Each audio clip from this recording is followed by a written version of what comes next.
देशाच्या राजकीय कुरुक्षेत्रावरील महानायक तुमचा माझा स्वाभिमान आदरणीय शरदचंद्रजी पवार साहेब यांच्या मार्गदर्शनाखाली सुरू असलेल्या शिवस्वराज्य यात्रेच्या निमित्तानं व्यासपीठावर विराजमान तुमचे माझे नेते आदरणीय जयंत पाटील साहेब, कार्यक्रमाच्या निमित्तानं व्यासपीठावर विराजमान सर्वच मान्यवर आणि मान खटाव मतदारसंघातील बंधू आणि भगिनींनो, खऱ्या अर्थानं शिवस्वराज्य यात्रा 9 ऑगस्ट रोजी क्रांती दिनाचा औचित्य साधून शिवनेरीला शिवछत्रपतींचा आशीर्वाद घेऊन सुरू झाली आणि गेले 1.5-2 महिने सातत्याने महाराष्ट्रातल्या वेगवेगळ्या विधानसभेमध्ये जाऊन ही शिवस्वराज्य यात्रा आपली भूमिका मांडतीये।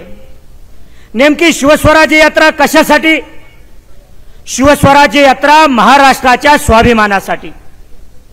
आपण काय पाहतोय, 2014 साली या देशामध्ये सत्तांतर झालं आणि लागोलाग महाराष्ट्रामध्ये सत्तांतर झालं। तेव्हापासून आजपर्यंत सातत्याने आपल्या महाराष्ट्राला लुटण्याचा कार्यक्रम दिल्लीमध्ये बसलेले 2 हुकुमशहा करतायत। सातत्याने महाराष्ट्रातले उद्योगधंदे बाहेर नेले जात आहेत। महाराष्ट्रातल्या प्रशासकीय यंत्रणेमध्ये लॅटरल एंट्रीच्या या गोड शब्दाच्या नावाखाली दिल्लीतले 2 हुकुमशहा आपली माणसं नेमण्याचं काम करतायत आणि या महाराष्ट्रातली प्रशासकीय यंत्रणा ताब्यात घेण्याचा प्रयत्न चाललाय। या देशाला सगळ्यात जास्त कराच्या माध्यमातून उत्पन्न देणारं राज्य कोणतं? तर महाराष्ट्र। त्याच्या बदल्यात तुमच्या माझ्या महाराष्ट्राला काय मिळतं? आम्ही जर 1 रुपया केंद्राला दिला तर केंद्राकडून आम्हाला मिळतात 8 पैसे। अक्षरशः महाराष्ट्राला ओरबडण्याचं काम सुरू आहे। महाराष्ट्रावर सातत्याने राजकीय आक्रमणं 2014 पासून सातत्याने सुरू आहेत। महाराष्ट्राला राजकीय आक्रमणं काही नवीन नाहीत।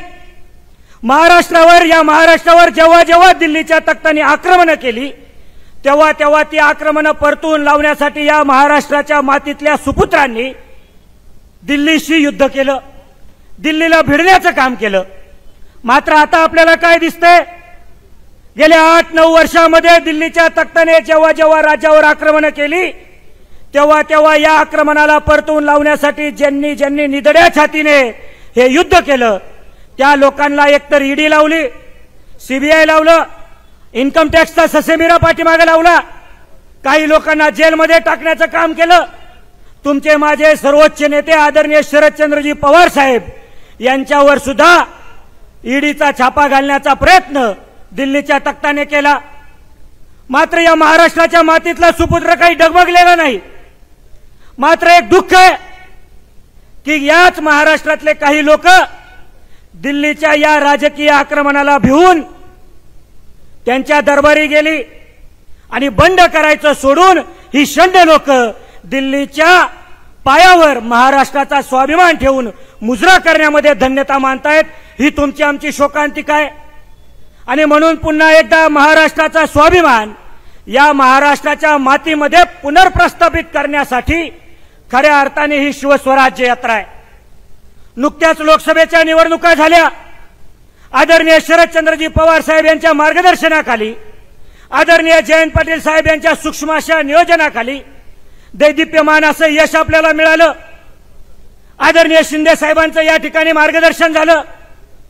निवडणूक आयोगाने केलेल्या निवडणूक चिन्हाच्या घोटाळ्यामुळे खरं तर ती जागा गेली, नाहीतर आज ही सुद्धा जागा आपण मिळवली असती आणि दिल्लीचं ते आक्रमण आपण लोकसभेच्या निवडणुकीमध्ये परतावून लावलं आणि खऱ्या अर्थाने दिल्लीच्या तख्ताला दाखवून दिलं, जो आमच्या महाराष्ट्राला नडेल त्याला याच मातीत हा महाराष्ट्र गाडल्याशिवाय राहणार नाही।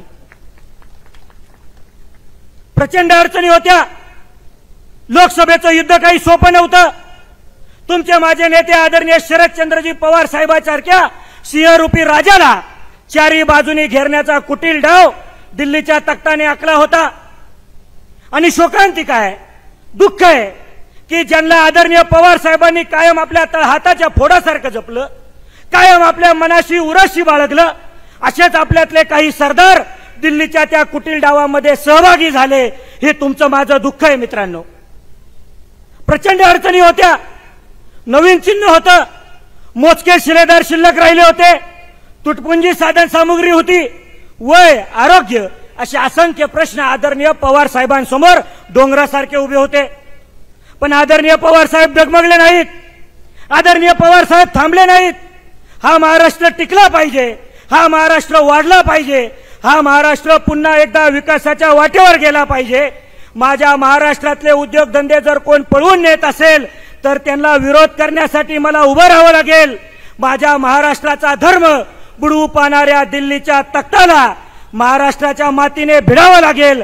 आणि म्हणून तुमच्या माझ्यासाठी, तुमच्या माझ्या घरातल्या लेकरांसाठी आदरणीय पवार साहेब या वयात देखील पायाला भिंगरी लावून लोकसभेच्या निवडणुकीच्या निमित्ताने फिरले. आदरणीय जयंत पाटील साहेबांनी सूक्ष्म असं नियोजन केलं. तुमच्या माझ्यासारख्या प्रत्येक कार्यकर्त्याने ताकदीने ही लढाई लढली. आणि म्हणून आज आदरणीय पवार साहेब असतील, आदरणीय जयंत पाटील साहेब असतील, यांच्यामुळे आज आपण चार चौघात छाती ठोकून सांगू शकतो, आमच्या तुतारीचा थाट, आमचे खासदार 8. मात्र आता काय दिसतंय, लोकसभेची निवडणूक झाल्यानंतर महाराष्ट्राच्या सरकारच्या पायाखालची वाळू सरकलेली आहे. त्यांना आता कळालंय आपलं काही खरं नाही. या महाराष्ट्रातल्या जनतेला, आपल्या भूलथापांना जनता बळी पडणार नाही, आपल्या इव्हेंटबाजीला बळी पडणार नाही. आणि म्हणून नवीन नवीन घोषणा सुरू झाल्यात.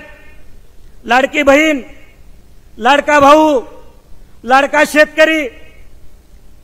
अरे 1,500-2,000 हजार रुपये तुम्ही आमच्या घरात महिन्याला देऊन आमचं मत विकत घेण्याचा प्रयत्न करताय, आमचा स्वाभिमान विकत घेण्याचा प्रयत्न करताय.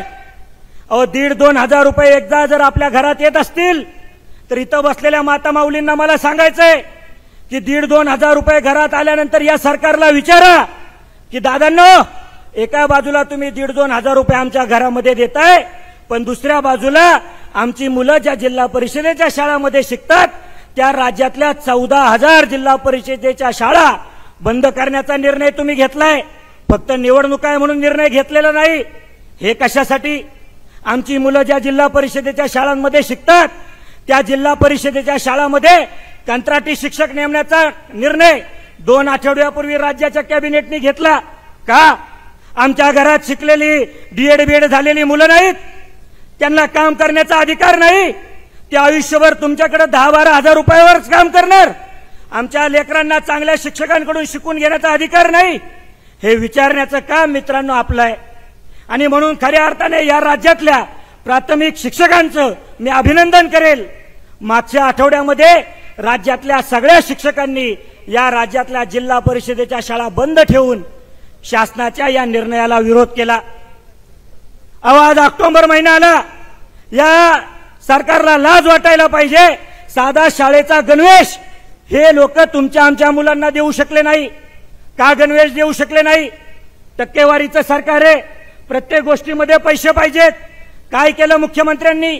याच्या अगोदर शाळेतल्या मुलांना गणवेश मुख्याध्यापकांच्या पातळीवर दिला जायचा. राज्य सरकारने योजना आणली, राज्यातल्या सगळ्या मुलांच्या गणवेशाचं कापड राज्य सरकार खरेदी करणार, ते कपडे बनवणार, मग मुलांना वाटणार. योजना फसली. या सरकारला लाज वाटायला पाहिजे. 15 ऑगस्टला स्वातंत्र्य दिनाच्या दिवशी गणवेश न घालता बिना गणवेशाची मुलं झेंडा वंदनाला गेली. अरे कसल्या प्रकारचं राज्य तुम्ही या महाराष्ट्रामध्ये चालवता? तुमच्या माझ्या घरातला एखादा मुलगा जर शहरामध्ये काम करत असेल तर तुम्ही त्याला विचारा, त्याच्या घरातल्या पहिलीच्या मुलाला आरटीच्या माध्यमातून फुकट प्रायव्हेट शाळेमध्ये ऍडमिशन मिळत होतं. या सरकारने काय केलं? आरटीचा कायदाच बदलला. शेवटी पालक लोक न्यायालयात गेली. न्यायालयाने सांगितलं तुम्हाला कायदा बदलण्याचा अधिकार नाही, हा कायदा तुम्हाला लागू करावा लागेल. आज ऑक्टोबर महिना उजाडला. शहरामध्ये असलेल्या पहिलीच्या मुलांचे साधे ऍडमिशन आज खाजगी शाळेमध्ये झाले नाही. तुमच्या आमच्या घरातली पोरं शिक्षणापासून वंचित ठेवण्याचं काम हे या राज्य सरकारने केले. अहो तुमच्या घरातला एखादा मुलगा जर 10वी पास होऊन डिप्लोमा होण्याचं स्वप्न बघत असेल तर तो ज्या कॉलेजमध्ये डिप्लोमाला शिक्षण घेणार आहे त्या डिप्लोमाच्या सगळ्या शासकीय तंत्रशिक्षण महाविद्यालयाचे शिक्षक 2 वर्ष झाले या सरकारला परमनंट शिक्षक नेमताच आले नाही. जे शिक्षक नेमले ते कंत्राटी नेमलेत. बरं, जे कंत्राटी नेमलेत 1.5 वर्ष झाले या कंत्राटी शिक्षकांना पगार हे राज्य सरकार देऊ शकलं नाही आणि या वर्षीची तर भरतीच शिक्षकांची या सरकारने केली नाही। म्हणजे कॉलेज सुरू झालेत जून महिन्यात, ऑक्टोबर महिना उजेडला तरी राज्यातल्या डिप्लोमा कॉलेजला शिक्षक नाहीत। तुमच्या माझ्या घरातला एखादा मुलगा इंजिनियर झाला असेल तर शहरामध्ये जाऊन तो ज्या कंपन्यांमध्ये काम करणार होता त्या सगळ्या कंपन्या या सरकारने गुजरातला नेल्या। कुठल्या कंपन्या नेल्या ते काही सांगायची गरज नाही, ते सगळं तुम्हाला माहिती आहे। पण तुम्हाला अजून एक गोष्ट सांगतो, मी ज्या हिंजवडी भागामध्ये राहतो, ज्या हिंजवडी आयटी पार्कची पायाभरणी आदरणीय पवार साहेबांनी केली, त्या हिंजवडी पार्क निम्म रिकामं झालं। कारण काय की त्या ठिकाणी चांगल्या सोयी सुविधा दिल्या नाहीत। एवढी प्रचंड ट्रॅफिक झाली की लोक कंपन्यांपर्यंत पोहोचू शकत नाही। अगदी काल परवा पुणे जिल्ह्यातल्या चाकण एमआयडीसीच्या सगळ्या व्यावसायिकांनी मिळून राज्यपालांना पत्र लिहिलं की आम्हाला पाणी पाहिजे आमच्या इंडस्ट्रीला। 2 वर्ष झाले आम्ही या राज्य सरकारला पाणी मागतोय, यांनी आम्हाला पाणी दिलं नाही।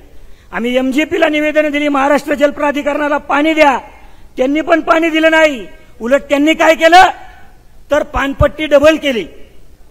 म्हणून एकतर राज्यपालांनी याच्यात लक्ष घालून आम्हाला पाणी द्या, अन्यथा आम्ही सगळे उद्योगधंदे बाहेर घेऊन जाऊ। कशा पद्धतीचं सरकार या राज्यामध्ये चाललंय? या राज्यामधले उद्योगधंदे बाहेरच्या राज्यामध्ये जाणीवपूर्वक ढकलण्याचं काम या राज्यातले राज्यप्रमुख करतायत आणि त्यांना त्याच्याशी काही पडलेलं नाही। ते फक्त दिल्लीच्या पायाशी मुजरा करण्यामध्ये व्यस्त आहेत। तुमच्या घरातला एखादा मुलगा डॉक्टर होण्याचं स्वप्न बघत असेल, 4 महिन्यापूर्वी या देशामध्ये सगळ्यात मोठा घोटाळा डॉक्टरच्या परीक्षेमध्ये झाला। यूपी असेल, बिहार असेल, गुजरात असेल, या राज्यामध्ये 12वीला काठावर पास झालेली मुलं डॉक्टरच्या परीक्षेत चांगल्या मार्काने पास केली आणि तुमच्या माझ्या राज्यातील 12वीला चांगल्या मार्काने पास झालेली मुलं दिल्लीच्या केंद्रातल्या मंत्र्यांनी डॉक्टरच्या परीक्षेत नापास केली। का? आमच्या घरातल्या मुलांना डॉक्टर होण्याचा अधिकार नाही का? तुमच्या उत्तर भारतातलीच मुलं फक्त डॉक्टर होणार? अशा पद्धतीने शिक्षणाचा खेळखंडोबा करण्याचं काम चाललंय।